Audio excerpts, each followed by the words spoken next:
Good Erev Shabbos, everyone. Nice to see you. This week we're reading Parsha Noach.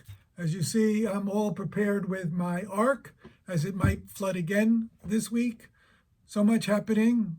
First, let's start off with a shout out to Shay Cheskis for his bar mitzvah this Shabbat. Mazel Tov. Sunday's a very busy day here at the congregation. 10 o'clock, we have a program on racism. 1 o'clock, we're dedicating the portable ark, not Noah's ark, but the portable ark for the B'nai Mitzvah families. 3:30 in the afternoon, we have the second in the series with Daniel Matt on Kabbalah. So please join us for any and all of these activities. So let's talk a little bit about the Parsha. So we're reading about the flood. We're reading about the ark. So a few years ago, Kathy expressed an interest in birds. And so as a wedding anniversary gift, I bought a bird feeder and didn't realize that I was getting her a gift, how much I would enjoy watching the birds. I particularly love going out with a cup of coffee early in the morning and looking at my bird feeder. And over a few years, we have it now 3 or 4 years, I've seen maybe a handful of American goldfinches, which is the state bird of New Jersey. A little bit disappointing, handful of birds. Then this summer I moved to Princeton, New Jersey. First walk I went out, I saw a half a dozen goldfinches. And very often during the summer, saw many goldfinches. So maybe the American goldfinch is the state bird of central New Jersey. That's my way of saying that in Parshat Noach, in the Noach story, the hero and the anti-hero are two birds. We have the raven and we have the dove. The raven goes out to find out if it's dry, if the flood has subsided, and what's the status of the universe and of the world. And the raven goes out and doesn't return. Judaism doesn't view the raven very positively. It has a pretty negative reputation. In fact, in the Talmud, when a teacher wants to brush off a student, when the student asks a question, the Talmud says about that rabbi, Orva parach, the bird has flown, the raven has flown. That's a way to brush off that student. That's the way that rabbi is saying, you're not going to hear an answer from me. But then you have the dove. Noach sends out the dove. And the dove, of course, comes back with the olive branch.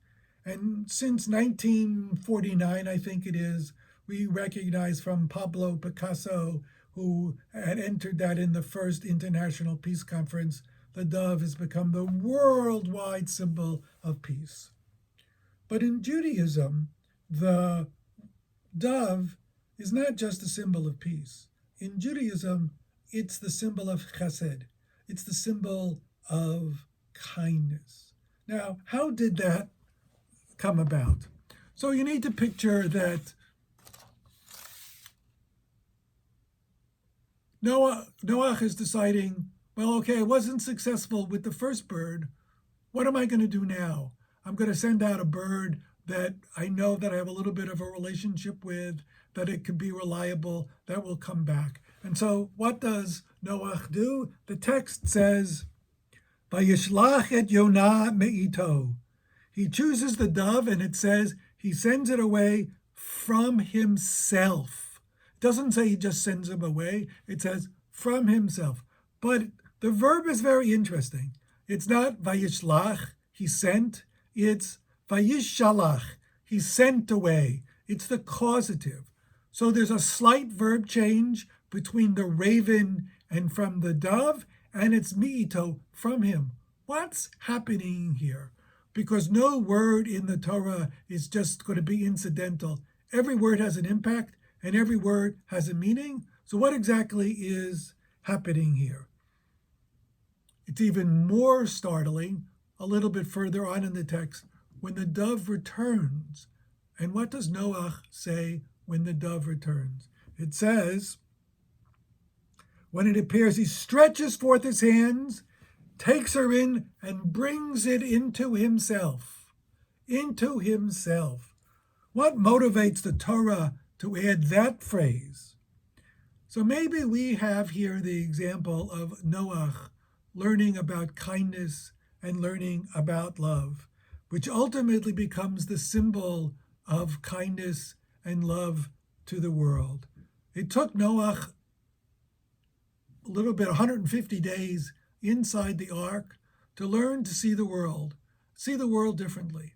Because as you remember in the very beginning of the story, Noach is called a righteous person in his generation. It's not a great compliment. Compared to the evil people who were around, Noach was better, but not great. Now at the end of the story, he's just called Noach. He's changed. He has become a righteous person. He has become a kind person. But he only learned this when he was in quarantine, when spending 150 days inside the ark. Then he learned to be kind. How did that work? When he was faced with the departure of one of the gentlest of the birds, he's anxious and hesitant, unwilling to entrust that bird to the uncertainties of what will be out there. And when the bird returns, he reaches out for the bird and brings it in very lovingly into himself, holding it perhaps in a way that he had never understood before. The dove taught Noach to be kind. After the quarantine of being inside the ark for 150 days, Noach was a different person. Now he knew about kindness. We have all been so impacted by being in quarantine and being in isolation during this period of time. And perhaps the great lesson here, the lesson of Noach, is to learn to be kind to others. I read a story way back in the early days of the pandemic about someone who had not been to a restaurant for a very long time and went into the restaurant and was served a meal indoors. She was there with her family, and she was so excited to have been together for her family outside and in a restaurant and having a good time for the first time in a very long time. And she realized she had just been to the bank and had a lot of cash in her pocket. So the meal cost about $50, but she gave the waitress an $80 tip because she realized that during this pandemic, during this difficult time for all of us, it was time to shower kindness upon the waitress who hadn't had any income.